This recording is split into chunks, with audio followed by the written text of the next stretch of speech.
ہم نے اس پانی کو دو حصوں میں تقسیم کیا.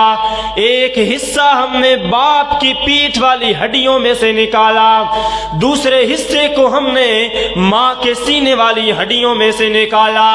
اس پانی کو ہم نے ایک جگہ پر اکٹھا کر دیا.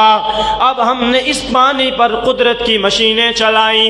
قرآن کہتا ہے وَلَقَدْ خَلَقْنَا الْإِنسَانَ مِنْ سُلَالَةٍ مِنْ طِينٍ ثم جعلناه نطفة في قرار مکین. قرآن کہتا ہے ہم نے اس پانی کو ماں کے رحم کے اندر ٹھہرایا. اس پانی کو ہم نے ٹھہرا کر پھر ہم نے اس پر قدرت کی مشینیں چلائیں, قدرت کی کاریگری کرنا شروع کر دی. ہم نے اس پانی کو ہم نے پہلے خون کے ایک جمے ہوئے خون میں تبدیل کیا. ثم خلقنا النطفة علقة, پھر اس نطفے کو ہم نے ایک بوٹی کے اندر تبدیل کر دیا. پھر ہم نے اس بوٹی کو ثم خلقنا النطفة علقة فخلقنا العلقة مضغة, پھر ہم نے اس ایک بوٹی کو ہڈی کے اندر تبدیل کر دیا. پھر اس ہڈی پہ ہم نے گوشت کو چڑھانا شروع کر دیا. گوشت چڑھتا گیا.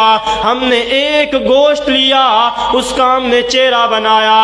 چہرے والا گوشت اور ہے, ہاتھوں پہ لگنے والا گوشت اور ہے, ماتھے پہ لگنے والا گوشت اور ہے, جسم جس گوشت کے بنا وہ گوشت اور ہے. اللہ فرماتے ہیں ہم نے طرح طرح کے گوشت کے ٹکڑے, ہم نے طرح طرح کے ماس کے ٹکڑے لے کر ہم نے انسان کو تخلیق کر دیا. ایک خوبصورت انسان بن گیا. پھر اس کی مدت پوری ہونے کے بعد ہم نے اس انسان کو زندگی دی.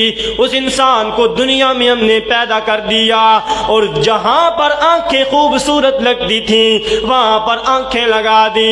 جہاں پر کان خوبصورت لگتے تھے وہاں پر ہم نے کان لگا دیے. جہاں پر پاؤں خوبصورت لگتے تھے وہاں پر پاؤں لگا دیے. جہاں پر ہاتھ خوبصورت لگتے تھے ہم نے وہاں پر ہاتھ لگا دیے. جہاں پر بال خوبصورت لگتے تھے ہم نے وہاں پر بال لگا دیے. اب انسان دنیا میں آ گیا. ہم نے اس انسان کے ہونٹ ایسے بنائے کہ اس پر اگر لالی لگائی جائے تو وہ سرخ ہو جاتے ہیں. اس کی آنکھیں ایسے بنائی کہ اگر ان میں کاجل ڈالا جائے تو وہ کالی ہو جاتی ہیں. اگر ہم نے اس انسان کے بال ایسے بنائے کہ ان پر تیل لگایا جاتا تھا. بڑا خوبصورت انسان ہم نے بنایا. باپ دیکھے تو وہ بھی سبحان اللہ کہے, ماں دیکھتی ہے وہ بھی سبحان اللہ کہتی ہے. رب العالمین فرماتے ہیں پھر ہم نے انسان کی قسمیں عرش معلی پر بیٹھ کر اٹھائی. اللہ فرماتے ہیں والتین والزیتون وطور سینین وہذا البلد الامین لقد خلقنا الانسان فی احسن تقویم. اللہ فرماتے ہیں تین کی بھی قسم, زیتون کی بھی قسم, طور سینا کی بھی قسم, اس شہر امین کی بھی قسم. رب العالمین فرماتے ہیں تین کی قسم یعنی اس علاقے کی قسم جس میں تین پایا جاتا ہے. زیتون کی قسم یعنی اس علاقے کی قسم جس میں زیتون کا پھل جایا جاتا ہے. اللہ فرماتے ہیں آسمانوں کی قسمیں بھی اٹھائیں, زمینوں کی قسمیں بھی اٹھائیں, سارے کے سارے جہان کی قسمیں میں نے اٹھا لی. ان درختوں کے سبزوں کی قسمیں میں نے اٹھا لی, پہاڑوں کی بلندی کی قسمیں میں نے اٹھا لی, زمین کی بچھاؤ کی قسمیں میں نے اٹھا لی, آسمان کی خوبصورتی کی قسمیں میں نے اٹھا لی, ساری کی ساری کائنات کی قسمیں میں نے اٹھائی. ایک میری ذات بچ گئی تھی. رب العالمین فرماتے ہیں لقد, مجھے اپنی ذات کی بھی قسم ہے, میں نے یہ دنیا کا آسمان, یہ دنیا کی زمین, یہ درختوں کا سبزہ, یہ دریاؤں کا بہنا, یہ سمندروں کا تلاطم, یہ چاند کی روشنی, یہ سورج کی چمک, یہ ستاروں کی دمک, یہ ساری چیزیں میں نے ایک اتنی خوبصورت نہیں بنائی ہیں جتنا حبشے کا ایک کالا بلال خوبصورت بنایا ہے. وَلَقَدْ خَلَقْنَا الْإِنسَانَ مِنْ سُلَالَةٍ مِنْ طِينٍ ثُمَّ جَعَلْنَاهُ نُطْفَةً فِي قَرَارٍ مَكِينٍ. اللہ کے پیغمبر ایک دن اپنے گھر سے باہر نکلے. دیکھا مکہ مکرمہ کے ساتھ، بیت اللہ کے ساتھ صحابہ کرام چمٹ چمٹ کر رو رہے ہیں۔